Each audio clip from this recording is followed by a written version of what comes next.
Orada xəstəni eliyi təhvil verir Almaniyada. Çıx gedir otur ki, xəstə öldü qaldı, onun işi deyil. Ya, müalicə həkimləri var, reanimasiya var. Belə rural müalicə eləməlidir. Əməliyyat eləyib çıx gedir. Peşəniz sizə çox şey öyrədib. Amma heç düşündünüzmü ki, bu yol, bu peşə sizi nələrdən məhrum edib? İxtisarsı məni çox şeydən məhrum eləyib. Sərbəst istirahət hüququnu əlimdən alıb. Bu bir. Demək olar ki, sağlamlığımı böyüsü təsir göstərib bu iki. Harasa bir yerə rahat getmək demək olar ki, imkansız hala çevrilib. Şəxsən bir dəfə Türkiyədən istirahətim yarımçıq qoyub özə maşına getmişdim, geriyə qayıtmışam. Yəni, əməliyyat edib qoyub getdiyim xəstədə xırda bir problem əmələ gəlmişdi. Yəni, baxımsızlıq olacaq olmağından qorxub qayıtdım geriyə. Əslində qalsa, belə baxımsızlıq var idi deyə mən məcbur olub qayıtdım geriyə, ciddi bir şey yox imiş.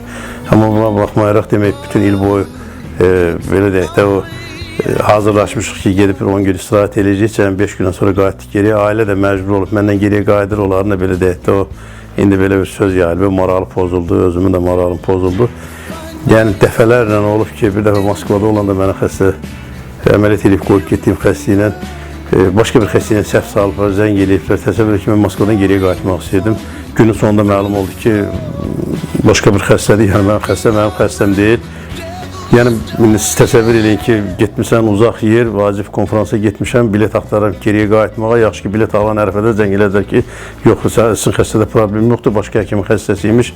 Həkim özü gəldi, çatdı, öz xəstəsini elədi. İndi mənim burada keçirdiyim o stres, yəni əhvalın pozulması, onun nəyəsə kompensasiya eləmək qeyri-mümkündür. Orada xəstəni eliyi təhvil verir Almaniyada. Çıx gedir otur ki, xəstə öldü qaldı, onun işi deyil. Ya, müalicə həkimləri var, reanimasiya var. Belə rural müalicə eləməlidir. Əməliyyat eləyib çıx gedir.